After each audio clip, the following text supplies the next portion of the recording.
One's yours, this one's Okay, there mine. you go. What are you trying to do? Give me the dirty one? No, I'm good. Okay, you're good. Okay, we'll find out how good you are. Okay, It's not broken, I'm not trying to poison you. not yet. Hey, we're on the 5th floor. 6th floor. 6th floor. Have you noticed lately I don't have to ask who you are? A lot of people started to know you. And, you know, it's, That's actually, there is a difference between the last election, is because everybody was like, you know, our members of our campaign team, the candidates were afraid that nobody knew who I was.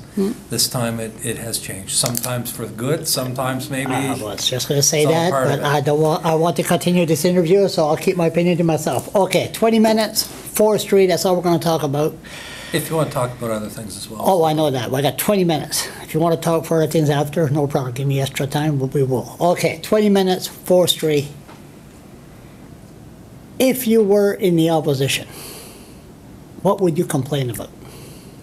I don't know that I would complain about anything. Actually, the opposition has an important role, and that's not what we're here to What's not good discuss. in the I Forestry? guess in term, no, it's actually very good. And I think what maybe we can try to do is give a sense of why we took the decision that we've taken.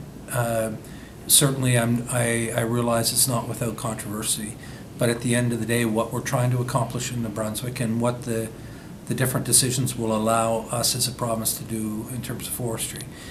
Forestry is our most important sector, bar no other one in the province. You know, if we look at both the numbers of people that work, the impact on our province in terms of GDP, export, the whole province as well, whether urban or rural, literally there's not a community that is not impacted in some way. If we look at what's happened within the forestry sector since 2005, 2006, and really going into 2008, 9, 10, both with what was going on globally within the industry and impact on pulp and paper as an example. And we saw within New Brunswick, you know, first we saw St. Anne and Ackwick go down. We were fortunate. As part of Bernard Lord's team, we saw the mill reopen with Adila Burla, the new company in Ackwick and Atholville. But we saw mills in Miramichi go down, and Bathurst and Dalhousie as examples. And those pulp and paper mills are so important. We saw impacts in Fraser's when Fraser's went under, and the impact that happened in Edmundston, and now with Twin Rivers and Blue Wolf, I believe they're called. So if we look at what is going on, without a pulp and paper industry, our sawmills will not survive because they need places to be able to sell their chips and other, you know, the waste part of the production of lumber. So there's been a huge shakedown of the whole pulp and paper industry in our province. The second part to it is the shakedown. You better give me half an hour. I'm letting you talk. Whatever. But that's, The second part of it is the shakedown that's happened within the sawmill sector. And there used to be a day where literally every community in New Brunswick had a sawmill or more than one sawmill. And it kept many people working across the province. no question about it. We see now we're left with a very few mills. And what we know is if those mills, both pulp and paper mills and sawmills, do not modernize, do not upgrade their technology, their equipment, then we're not going to have an industry left. They said to modernize. Well, they modernize right now. If a plant has 200 workers, when they modernize it, it's going to go down to 35 to 50. What is clear is we need to be ensuring that the people who are still working in the industry are going to be there, but we also have a chance to regrow the industry from the thousands of people that have lost their jobs over the last number of years. So what is going on today is because of the change in the decision on allowing them to have an additional access of 20% of crown wood, they, and I say they, industry is making a commitment to reinvest or modernize, especially the pulp mill. You think about St. John And in St. John alone, there's some 500 or close to $500 million that's going to be invested in the pulp and paper mill, or the pulp mill in St. John. It's going to cost, create jobs to. Well, it's more than creating jobs, it's also sustaining jobs, and not only in the mill itself, but in the whole sector, because if that mill is not competitive and productive, then the whole rest of the system feeds their chips and other byproducts into the mill to be used for pulp. So it's strategic to the rest of the system. What they say is our forestry sector is very integrated. So a mill in St. Leonard has an impact in St. John, or St. John has an impact in Chipman, which has an impact in just about any other part of the province.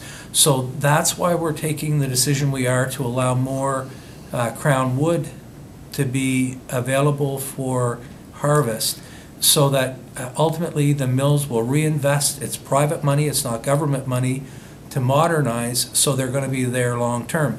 We only have to look at the many mills in the province that have already closed to say why this is important going forward. The other part... Boy, my Edward, letting you talk. You better pay me for this. That's all right, go ahead. The other part, as this whole piece is important as well, is not only are the mills going to need the crown wood, but through the modernization, they're going to need access to more private wood as well. So the mills are going to need another minimum 20% private wood in the province. So that's good for the private woodlot owners as well. So I'm just going to ask you that. That's why this decision long term is good for the province. It creates more jobs, both in construction and long-term in operation. It's like when I was in Plaster Rock, to the announcement for the mill in Plaster Rock, the sawmill that's adding an additional 50 to 60 people. You know, one of the first guys that came to me said, I've been flying west for 7.5 years. The decision in the Crown lands and the forestry strategy and the investment by the company means I'm going to be able to stay here in Plaster Rock and work here until I retire. And that's what this decision is all about. I understand it's a big puzzle. You got to put all the pieces. You got to explain to everybody what's going on. I wish I was like David Cohn, educated in this issue, which I'm not. But they said that they could take the wood. They don't need the wood from the Crown land. They could take it from the private woodlot owners. And look, that's part of this decision. Without a strong industry, okay, without mills reinvesting and modernizing their equipment, they're not going to be there. And there's too many examples around our province where we've seen mills close, both sawmills and pulp mills. So what this decision does is it means that there's going to be a need for more crown wood to go in the system, but at a minimum, an equal amount of private wood needed to go in the system. And the reality is this year, okay, if we look back to 2008 at the base of when things were really, really, really bad within the forestry sector, the private wood moving was only about 600,000 cubic meters a year, okay? This year, it's going to be double that. That means that there's more wood coming from every region of the province, from the private woodlot people to go into the mills. And that means Irving has already committed, I believe, close to somewhere around 10% need of additional private wood supply for next year at a minimum. So this will be good for private wood supply as well. Could the Irvings put a private woodlot owner on his blacklist and say we're not going to buy from you? Could that happen?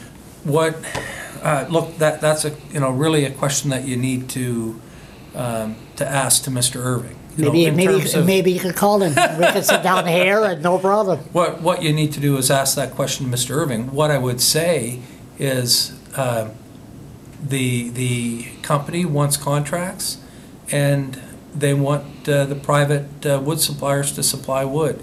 And what I've also been told is that if there is private wood comes to the mill, it will take priority over anything else. So that's, in terms of where the industry is, from my perspective, they want to buy private woodlot or private wood. They need the private wood because they're not going to have enough from Crown wood. And But it's up to Irving. no, it's up to ultimately every mill in my area. It's Crab Lumber that is a local guy. It's AV Nackwick. It's Devon Lumber as well. It's the Irving sawmill in St. Leonard. Has a contract already been signed? I'm not the person that does that, but yes, absolutely. It's been signed. I thought it was Absolutely. supposed to be signed July 1st. Look, I can only assume it's been signed. I'm not the person that You're signs the premier. You should know. it. Well, look, yeah, you need to talk to the Minister of Natural Resources. He don't want to talk to me. He runs too fast. Oh, no. He has ADHD, my God. So the contract has been signed. I can only assume it's a sign. Certainly, we have an agreement in terms of what we're prepared to do and what the mills are prepared to do. And Charles, so let's look at what the mills have said they're going to do. So on the JDI side, they're investing somewhere around $500 million of their own money to upgrade their mills, where we're seeing a very significant upgrade, for more than $400 million in upgrades to the pulp mill in St. John. Yes, we know that. We're seeing $23 million, I believe, going into the mill in Chipman. Yes, which okay, mean- well, we know all that. Got got 5 minutes left. But what I'm saying, I'm sorry. What I'm saying is, if you turn around, this deal has been signed, and we know Sean Graham signed a deal with SWN for shale gas. If we break the contract, costs billions. So if the Liberals come in power and they want to break this 25-year-old agreement, do they have to pay the Irvings $1 billion? Look, that would have to be part of certainly something that future government would have to look at, but why would they? The reality is this is a sustainable plan. For the first time ever, in terms of how we manage our forests, we're requiring the private companies to have third-party audits done. We're requiring them as well to have a bond placed on the work that they're going to do, so there's greater accountability. At the same time, we're protecting the special places in New Brunswick, the protected areas. We're actually doubling the amount of protected areas in our province. At the same time, we're protecting the buffer zones. When we think Are the buffer zone going to be protected? Yes, they are going to be protected. And in terms of the question on deer wintering yards, there will be no deer wintering yards that are negatively impacted or harvested that are current deer wintering yards, or yards that have been wintering yards over the last 10 years. So again, what is taking place is something that's sustainable environmentally. Is it something that is controversial? Sure, it's controversial. What about to consult the public? You remember NB Power, you were very upset that the public wasn't consulted. What about this time here? We've been working for more than 2 years, and we brought together to really the first ever summit in our province on the forests after the election, bringing all aspects of the industry and other parts of the sector together.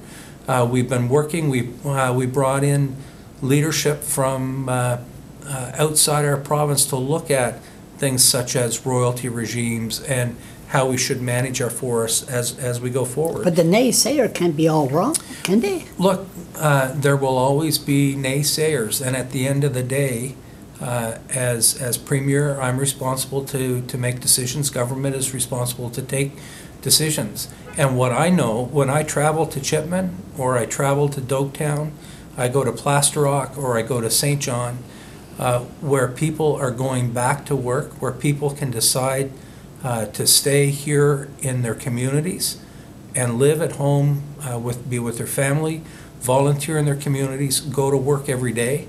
They're happy to have a job. One last question. And they're also happy to ensure that we do it in a responsible way. What do you say to people that say you're in Irving pockets? They're completely wrong. And what I can say, governing is about people. Governing is about ensuring that tomorrow is going to be better than today. What I know is that the forestry sector is our most important sector in New Brunswick. I know that thousands of people have lost their jobs over the last few years, and it's been really hard on families, it's been really hard on communities. And I know that with the decisions that we've taken, it means that people are going back to work in construction now. It means that people are going back to work in the woods. They're going back to work as well in the mills. And it means that our communities will be stronger and our families are going to be stronger. But you still agree, you still say the public's been consulted properly? There was only one meeting, and that was in St. John. That's Irvingtown. Don't expect people to complain, I mean. Look, there was a significant process that took place. Where was it? Where were those meetings? I never. The summit was actually held in Fredericton, was where the summit was held. Absolutely. So you say the public was consulted? No. And again, every decision we take, there are those that agree, there are those that disagree. You fly. Sorry, I apologize. You fly all the time. Do you see a lot of clear cutting from your plane? People actually should go up in the air and see just how much wood I would go with you, have. but you would throw me out. So. They should actually go up and see just how much wood and how much wood is being regenerated as well. And as we go forward, after there's a bit of a period, a lull period, but after about 15 to 25 years out, the significant increase in harvest that will be there because of the silviculture work that's been done. That's another important piece of this strategy in terms of both the planting work that will be done and also the pre-commercial and commercial thinning work that will be done as part of the whole strategy as well. So, this is not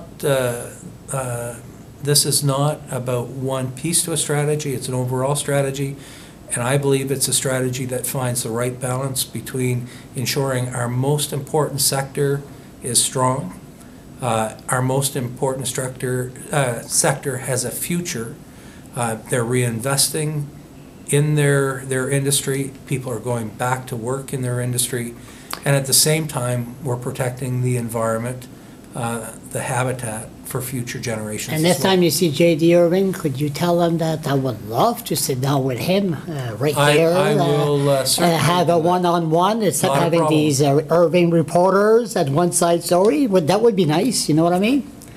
Hey. Thank you.